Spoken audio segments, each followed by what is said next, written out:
Have you ever just stopped and wondered, how did I become, well, me?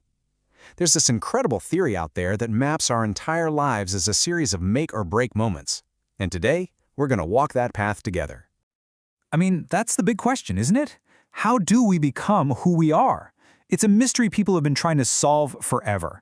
Today, we're digging into one of the most powerful answers, a kind of roadmap for the whole human journey, from infancy to old age, all seen through the eyes of a truly fascinating thinker. So, the guy who came up with all this, he wasn't your typical stuffy academic. Nope, Erik Erikson was a German-born artist, a bit of a wanderer who just saw the world in a totally different way. And his own life story is a huge part of why his ideas were such a game changer. I mean, listen to this. Erikson's path was, well, it wasn't exactly straight and narrow. He ducked out of formal school, traveled all over, and at one point even chose to be homeless just so he could really get how different people lived. So when he finally landed in the world of Freudian psychology in Vienna, he was bringing this incredibly unique perspective, and he started seeing things that his teachers were completely missing. Okay, so what was his big idea? What did he see that was so different? Well, Erikson's whole thing was that our personalities aren't just locked in when we're kids. No way. He saw life as this series of what he called psychosocial crises. Basically, these big challenges we all have to face to keep on growing. And this is where he really broke from the pack. See, his teacher was the one and only Sigmund Freud. And Freud's theory was that we're pretty much fully baked, personality-wise, by the time we're 5. Erikson? He was like, nope, not buying it. He argued that development is a lifelong marathon, not a sprint. It's how we handle the crises at every stage that really makes us who we are. So he mapped out this whole marathon into 8 distinct stages. And in each stage, there's this conflict, right? A tug-of-war between 2 different outcomes. And if we can resolve that crisis, we develop a new strength, something he called a virtue. So let's dive in right from the very beginning. All right, the first 4 stages. Think of these as the foundation of the house that is, well, you.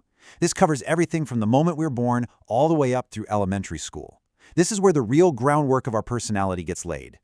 So it all kicks off right at birth, in infancy. And the first crisis is super fundamental. It's trust versus mistrust. It's pretty simple, really. If a baby's needs are met, they're fed, they're comforted, they learn that the world is a safe, trustworthy place. And when that happens, they develop the core virtue of hope.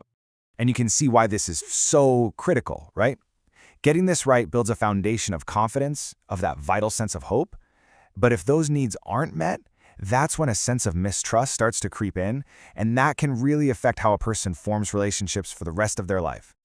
Okay, next up, toddlerhood. Anyone who's been around a 2-year-old knows this one. This is the I can do it myself stage. The big conflict here is autonomy versus shame and doubt. What a kid needs is a supportive space to try things out and develop some self-control. And when they get that, they gain the amazing virtue of willpower.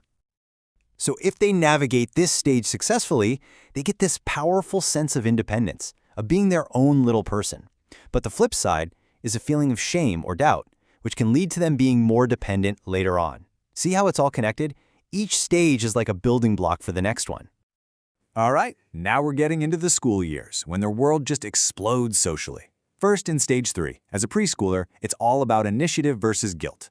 They're starting to make up games, take the lead, and if that's encouraged, they develop a sense of purpose. Awesome, right? But if they're constantly told no, that can lead to guilt. Then, in stage 4, elementary school, it becomes industry versus inferiority. This is all about getting good at stuff. Schoolwork, sports, you name it. Succeeding builds competence. But if they're constantly criticized or feel like they can't measure up, that's where a deep sense of inferiority can set in. Okay, that's the foundation. Now let's get into the second half of the journey. These next 4 stages tackle the really big, complex stuff of being a teenager and adult. Figuring out who the heck you are, all the way to looking back on your entire life. And Erikson thought this next one, the teenage years, was maybe the most important of all. This is stage 5, identity versus role confusion. It's the classic who am I crisis. What do I believe? Where do I fit in? The goal is to figure that out for yourself. The danger is what he called role confusion, basically just letting society tell you who you're supposed to be. If you can forge your own path, you gain the virtue of fidelity, which is all about being true to yourself. And if we don't figure that out, if we just let others define us, it creates what one source calls a pattern of misdefined role confusion. And that really hits the nail on the head. It can leave you feeling totally lost, like you don't even know who the real you is. So, once you've got a handle on who you are, what's next?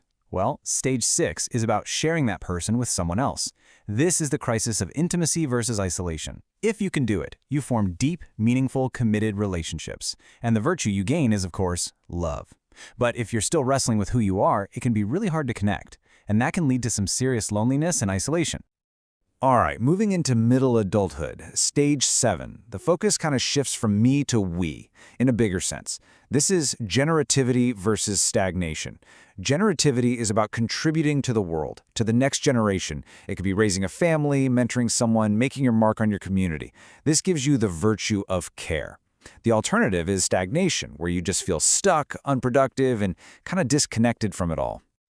And that brings us to the final act, stage 8. In our later years, we all do it. We look back. The final crisis is integrity versus despair. You ask yourself, did I live a good life? A life that was true to me? If you can look back and say yes, with a sense of peace, that's integrity. And with it comes the ultimate virtue, wisdom. But if you look back with a lot of what-ifs and regrets, that can lead to despair, a feeling that your life was incomplete. So what's the grand prize for making it through all these hurdles? It's not just about feeling good about yourself or what you've accomplished.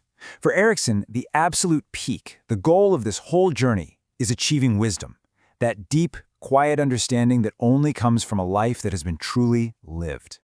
So you might be thinking, okay, this is interesting, but this guy came up with this stuff decades ago. Does it still hold up?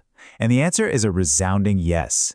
It gives us such a powerful way to think about our own lives, and his core ideas are still a huge influence in psychology today. In fact, you can see his legacy in more modern theories, like something called the Bingham-Stryker model. It takes Erikson's ideas and updates them a bit.